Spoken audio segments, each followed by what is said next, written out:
क्या आप जानना चाहते हैं कि स्ट्रेस और एंजाइटी आपको बॉडी में क्यों फील होती है? आपकी कमर और हिप्स हर वक्त टाइट क्यों रहते हैं, खास तौर पर जब आप सिटिंग पोजीशन से उठ रहे होते हैं? इफ यस, तो ये वीडियो आपके लिए है, स्किप मत कीजिएगा। आई प्रॉमिस बहुत फायदा होगा इंशाल्लाह। इस इसकी वजह आपका एक डीप कोर मसल है।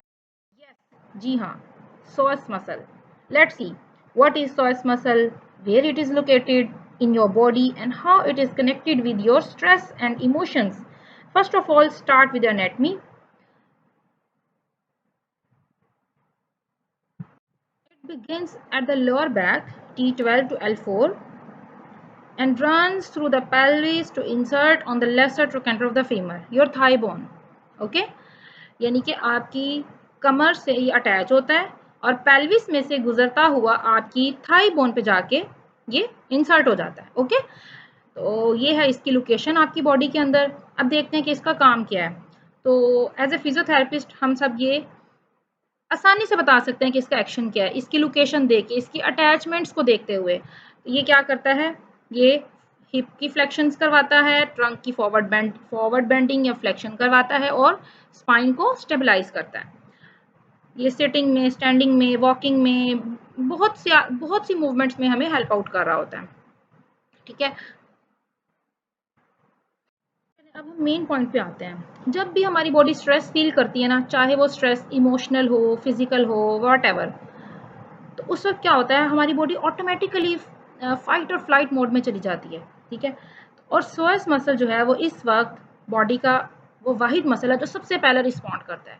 That's why it is called muscle of fear, the stress muscle, the fight और flight muscle, muscle of soul, different name है इसके, क्योंकि ये हमारा इंपॉर्टेंट मसल है जो हमारी इंजाइटी, स्ट्रेस, डिप्रेशन, ट्रॉमा, इस तरह की चीज़ों को, सिंपैथेटिक एक्टिविटी को रिस्पॉन्ड करता है बहुत ज़्यादा as compare to other muscles of our body.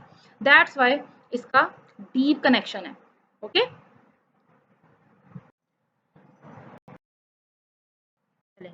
अब मैं आपको मैकेनिज्म जो है वो समझाती हूँ डिटेल के साथ कि किस तरह से हमारा जो psoas मसल है वो स्ट्रेस के साथ जो है वो कर रहा होता है, सारा साइड बाय साइड चल रहा होता है। जब भी हमें कोई ट्रॉमा हो, फियर हो, कोई भी हमें टेंशन हो, चाहे वो कोई इमोशनली हमें कोई थ्रेट मिल रहा है, या साइकोलॉजिकली हम किसी स्ट्रेस में हैं, शदीद किसी एंजाइटी डिप्रेशन से गुजर रहे हैं, या हमें कोई फिजिकली इस तरह की स्ट्रेस मिल रही है, लाइक कोई हम सेफ नहीं है, लाइक जैसे फॉर एग्जांपल हमने कोई ऐसी चीज़ देख ली है, या कोई हमें ऐसा खतरा या डेंजर अपने सामने नज़र आ रहा है, किसी भी किस्म का स्ट्रेस हो सकता है ना, फिजिकल, इमोशनल, वट। उस वक्त क्या होता है, उस वक्त ये होता है कि हमारा जो psoas मसल है ना वो एकदम से ना से खिंच जाता है, क्लेंच हो जाता है, टाइट हो जाता है।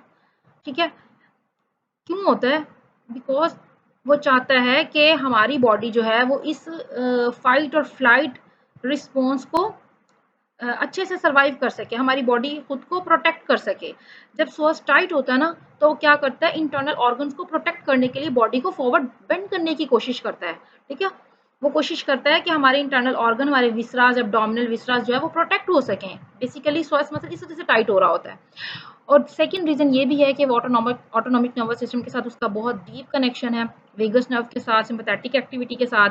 दैट्स वाई वो सबसे पहले इस चीज़ के इस इफेक्ट को आइडेंटिफाई कर लेता है। ठीक है, अब होता क्या है कि बाज़ दफ़ा ऐसा होता है कि वो जो डेंजर या जो स्ट्रेस या एंजाइटी का एपिसोड था या जो भी प्रॉब्लम थी वो चली भी जाती है, लेकिन जो सॉस मसल है ना हमारा वो टाइट ही रहता है। उसे नहीं पता चल रहा कि भाई सिंपैथेटिक सिस्टम जो है ना वो सही हो गया, पैरासिम्पैथेटिक एक्टिवेट हो गया है, अब फाइट और फ्लाइट मोड ख़त्म हो गया है।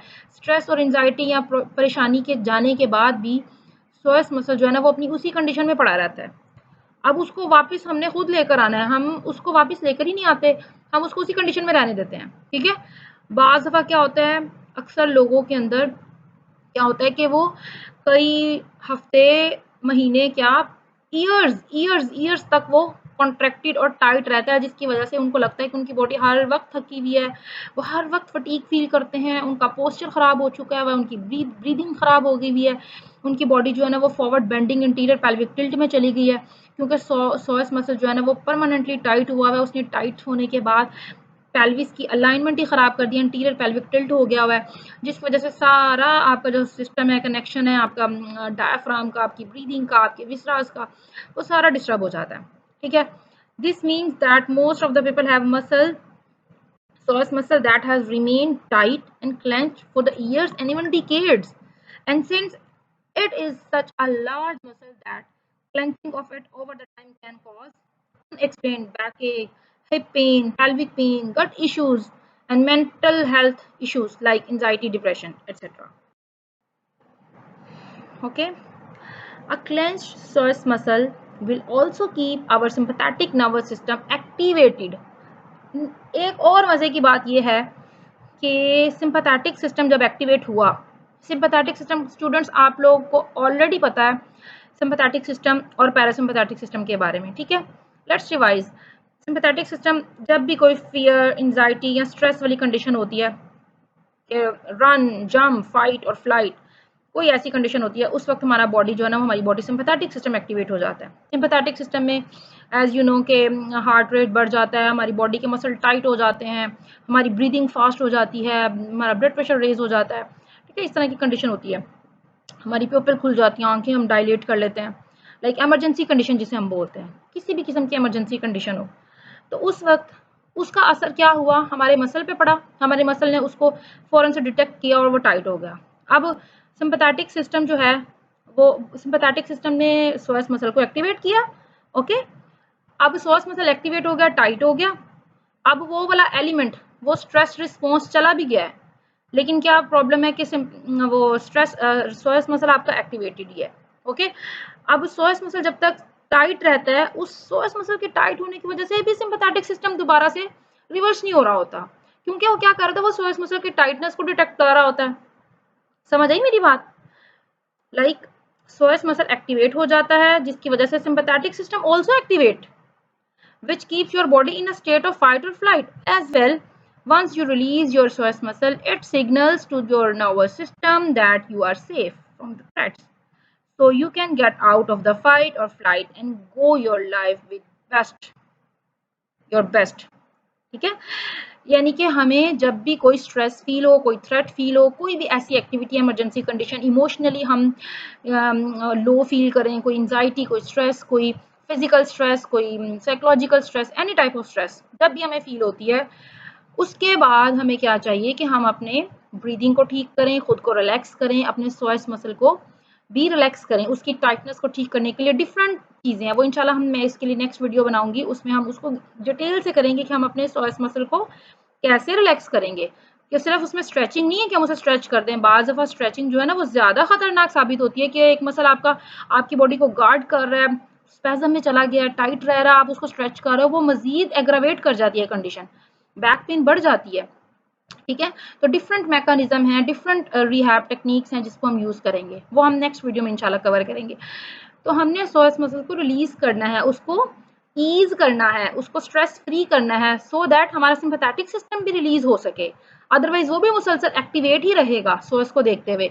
जैसे हम पढ़ते हैं ना कि ये चीज़ इस चीज़ के डायरेक्टली प्रोपोर्शनल है, कि एक चीज़ अगर बढ़ रही है तो दूसरी भी बढ़ रही है, इनका भी यही सिस्टम है कि सिंपैथेटिक सिस्टम की एक्टिविटी रेज हो रही है ड्यू टू psoas मसल, और psoas मसल की एक्टिवेशन हाई हो रही है, पीक पे जा रही है, टाइट बढ़ रहा है, कॉन्ट्रैक्ट हो रहा है ड्यू टू सिंपैथेटिक सिस्टम, तो दोनों एक दूसरे को वो पुश कर रहे हैं। ठीक है, तो उसके लिए ज़रूरी है कि हम एक्शन लें और हम उसमें से psoas मसल को पिक करें, उसको रिलैक्स करें। ओके, सो दैट हम बैक टू नॉर्मल जा सकें, हमारा जो नॉर्मल इजी पैरासिम्पैथेटिक एक्टिविटी है वो स्टार्ट हो जाए। ओके,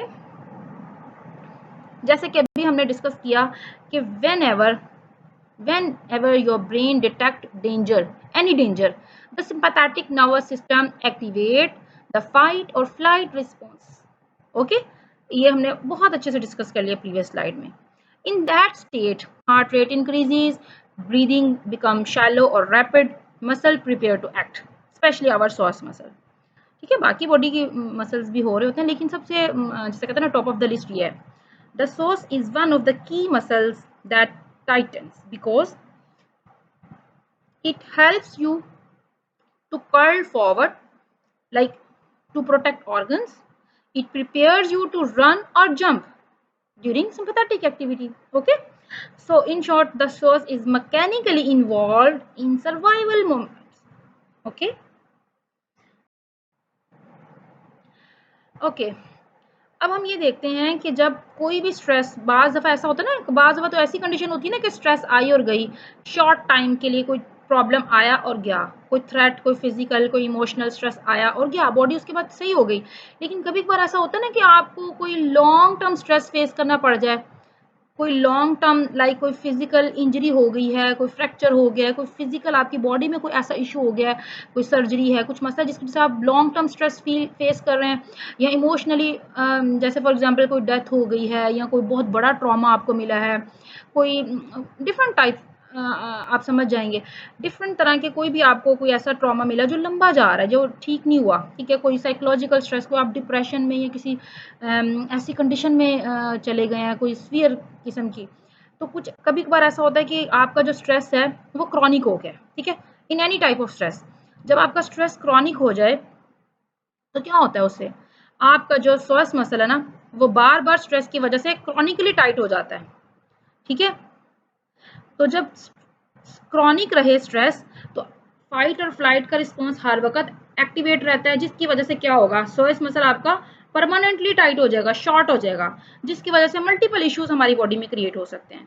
लाइक फॉर एग्जांपल, अब ज़्यादा देर तक जब सोएस टाइट रहता है तो हमें बैक एक हो सकती है, क्योंकि हमारा लंबर स्पाइन आगे को पुल कर जाता है, लॉर्डोसिस डेवलप हो जाती है, एंटीरियर पेल्विक टिल्ट डेवलप हो जाती है, ठीक है, आपके हिप मसल स्टिफ हो सकते हैं, वो सारी कंडीशन, पोस्चरल चेंजेस आ जाती हैं, एंटीरियर पेल्विक टिल्ट हो जाता है, शैलो ब्रीदिंग पैटर्न डेवलप हो जाते हैं, फिर ऐसा होता है कि आपकी ब्रीदिंग शैलो ही रहती है, डिफ़िकल्टी ही रहती है आपको ब्रेथ करने में, होल्ड करने में। फिर इसी तरह आपकी इमोशनल होल्डिंग हो जाती है आपकी, क्योंकि सोएस मसल जो है ना, वो अपने अंदर स्ट्रेस को, फियर को, एंजाइटी को, डिप्रेशन को, इमोशंस को, ट्रॉमा को होल्ड कर लेता है, स्टोर कर लेता है, और स्टोर करता जाता है, करता जाता है, करता जाता है, करता जाता है, ठीक है। और आप जिसकी वजह से क्या होता है, हम रिलैक्स ही नहीं होते, हम सो नहीं पाते, हम सो के उठते भी हैं तो हमें लगता है कि हम सो ही नहीं थे, हम रिलैक्स ही नहीं होते, ठीक है, जिसकी वजह से हमारी बॉडी हर वक्त, जब हम स्ट्रेस में रहेंगे, जब हम परमानेंट, हमारी सारी ये ऊपर वाली सारी चीज़ें डिस्टर्ब हो जाएगी, तो क्या होगा, हर वक्त की अनएक्सप्लेन्ड फटीग और एंजाइटी की एक स्टेट रहेगी जिसमें हम लोग रहेंगे। और सबसे बढ़ के क्या होगा, डाइजेस्टिव डिस्कम्फर्ट। अब बड़े मज़े का कनेक्शन है कि डाइजेस्टिव इश्यूज क्यों होंगे, डाइजेस्टिव इश्यूज इसलिए होंगे, आपको हम ऑलरेडी पढ़ चुके हैं कि जो सिंपैथेटिक सिस्टम होता है ना, उसके अंदर हमारी डाइजेशन और ये चीज़ें जो है ना, वो स्लो हो जाती हैं, बिल्कुल ना होने के बराबर। बॉडी को एक, बॉडी कहती है कि भाई मुझे इस वक्त सीवियर इमरजेंसी की कंडीशन पड़ी और तुम्हें खाने पीने की चीज़ों का पड़ा हुआ है। जब सिंपैथेटिक सिस्टम एक्टिवेट होता है ना, उस वक्त डाइजेशन को बॉडी जो है ना, जिसे कहते हैं नुकरे लगा देना, साइड पे कर देती है, वो डाइजेशन का नहीं सोचती, वो बस फाइट और फ्लाइट, रन जंप, बस इस तरह की कंडीशन के बारे में सोच रही होती है, तो हर वक्त स्ट्रेस में रहती है, लो हो जाती है, फटीग में चली जाती है। लेकिन जैसे ही हम लोग इसमें से बाहर आते हैं, हमारा नॉर्मल सिस्टम एक्टिवेट होता है, जिसमें हम रिलैक्स फील करते हैं, उसे कहते हैं पैरासिम्पैथेटिक सिस्टम। और आप लोगों को पता है कि पैरासिम्पैथेटिक सिस्टम में क्या होता है, हम रिलैक्स हो जाते हैं, हमें नींद आ रही है, हमें भूख लग रही है, हम खाना खा रहे हैं, डाइजेशन भी अच्छी हो रही है, ठीक है, ये सारी चीज़ें किस में होती हैं, ब्रीदिंग कंफर्टेबल हो गई है, हम कंफर्टेबल हो गए हैं। ये कंफर्टेबल वाला सिस्टम क्या होता है, पैरासिम्पैथेटिक। तो जाहिर सी बात है, जब हम नॉर्मली नहीं हो रहे, जब हम कॉन्टिन्यूसली स्ट्रेस में जा रहे हैं, हम सिम्पैथेटिक सिस्टम हमारा अलर्ट है, वो डीएक्टिवेट हो ही नहीं रहा, तो जाहिर सी बात है हमारे डाइजेशन के इश्यूज आ जाएंगे। हमें क्या होगा, हमें ना तो भूख लगेगी, अगर हम खाना खाएंगे तो वो हमारा हजम ही नहीं होगा, हमारा पेट में फूला रहेगा, ब्लोटिंग होगी, डाइजेशन इश्यूज होंगे, ठीक है, हमें गैस प्रोडक्शन होगी, हमारा एब्डोमेन जो है ना, वो प्रोट्रूड कर जाएगा, फिर हम कहेंगे कि पता नहीं हमारा पेट क्यों नहीं अंदर जा रहा, ये भी इशू है, ठीक है। अब ये जो सोएस मसला ना, इसका प्रेगनेंसी में और पोस्टपार्टम बहुत बहुत इंपॉर्टेंट रोल है, वो हम किसी अलग वीडियो में अच्छे से डिस्कस करेंगे कि ड्यूरिंग प्रेगनेंसी कैसे सोएस टाइट होता है और उसके बाद पोस्टपार्टम कैसे उसके मल्टीपल इश्यूज आते हैं। वो बैक एक जिसको हम और चीज़ों की वजह से ब्लेम कर रहे होते हैं, उसमें सोएस कितना बड़ा कल्प्रेट होता है जिसको हम ब्लेम ही नहीं कर रहे होते, ठीक है। तो डाइजेस्टिव डिस्कम्फर्ट भी इसकी वजह से है, ठीक है। अच्छा, अब हम बात करेंगे इमोशनल होल्डिंग के बारे में, ठीक है। हमने सुना हुआ है ना कि सोएस मसल, अभी मैंने आपसे बल्कि बताया कि सोएस मसल जो है वो हमारा ट्रॉमा को भी स्टोर कर लेता है अपने अंदर, ठीक है। वैसे तो बड़ी फैसिनेटिंग बात है। मसल इमोशंस को स्टोर नहीं करते, मसल तो मूवमेंट करते हैं, ठीक है, but they do reflect patterns of nervous system activation, ठीक है, नर्वस सिस्टम की एक्टिवेशन के पैटर्न को बता रहे होते हैं कि कब उन्होंने सिकुड़ना है, कब उन्होंने रिलैक्स होना है, कब उन्होंने स्पैज़म में जाना है बॉडी के स्ट्रेस को, स्पेशली स्ट्रेस की बात हो रही है। तो what's really happening in body, repeated stress, जिसकी वजह से क्या होगा, muscle psoas muscle will go into habitual contraction, वो परमानेंट कंट्रैक्शन की तरफ शॉर्टेड हो जाएगा, टाइटेंड हो जाएगा। The body learns that protective pattern, the psoas become a physical expression of chronic stress. ये जो सारा अभी हमने देखा है, जो सारा हमने रिस्पॉन्स और वो सारा साइकिल समझा है हमने सिंपैथेटिक एक्टिविटी का, तो उस सारे सिनेरियो में सॉस मसल जो शॉर्ट हुआ है और उसकी वजह से जो हमारे इश्यूज हुए हैं, अभी हमने सारे डिस्कस किए हैं प्रीवियस स्लाइड में। तो इसका मतलब क्या हुआ कि ये हमारी बॉडी ने जो एक फिजिकल, हमारी बॉडी फिजिकल हुई ना, तो जो हमारी बॉडी या हमारा जो फिजिकल एक्सप्रेशन है, तो क्या है हमारा फिजिकल एक्सप्रेशन, सोएस मसल की टाइटनेस की वजह से हमारे सारे एक्सप्रेशन हुए हैं ना। तो हमारा जो भी स्ट्रेस और एंजाइटी का रिस्पॉन्स है, वो हमारे मसल, सोएस मसल ने जो दिया है, उसको एक्सप्रेस हमारी बॉडी जिस तरह से कर रही है क्रॉनिक स्ट्रेस को, उस कंडीशन में हम इसको बोलते हैं कि इमोशनल होल्डिंग है, ठीक है। अच्छा, और उससे भी ज़्यादा मज़े की बात यह है कि जब हम सोएस मसल को रिलैक्स करते हैं by different technique, by stretching और रिलीज मैनुअल रिलीज भी कर सकते हैं, ब्रीदिंग के थ्रू भी कर सकते हैं, सोमैटिक एक्सरसाइजेज होती हैं, डिफरेंट की टाइप की एक्सरसाइजेज हैं, उसको डिफरेंट, वो फिर हम नेक्स्ट में इंशाल्लाह वीडियो में डिटेल से डिस्कस करेंगे। जब भी हम उसको रिलीज़ करते हैं ना, तो बड़ी मज़े की फीलिंग आती है, प्रॉपर आपकी बॉडी को पता चलेगा कि आप रिलैक्स हो रहे हो, ठीक है, कि बॉडी आपकी बताएगी आपको कि हम पैरासिम्पैथेटिक सिस्टम की तरफ शिफ्ट हो रहे हैं, हमारा वही रेस्ट, डाइजेशन और सेफ्टी वाला इजी गोइंग के जी खतरा टल गया है, अब सुकून में आ जाओ। तो वो वाला जो सिस्टम है ना, जब वो एक्टिवेट होता है तो प्रॉपर हमारी बॉडी को अवेयरनेस होती है उसकी। बास पेशेंट्स के अंदर इतनी मज़े की कंडीशन हो रही होती है कि आपको लग रहा था जैसे पता नहीं कोई जादू है। That shift can sometime bring calm nervous system, relaxation, emotional release, और एक अजीबो गरीब किस्म की अनएक्सपेक्टेड सी फीलिंग्स भी आती हैं, ऐसे लग रहा था जैसे कोई बहुत ही मिस्टीरियस सी चीज़ें हैं, बट इट्स न्यूरोफिजियोलॉजी, कुछ मिस्टीरियस नहीं है, ठीक है, ये एक्चुअल चीज़ें हैं। Releasing the psoas muscle is not only just physical, but it is also an emotional regulation system of our body.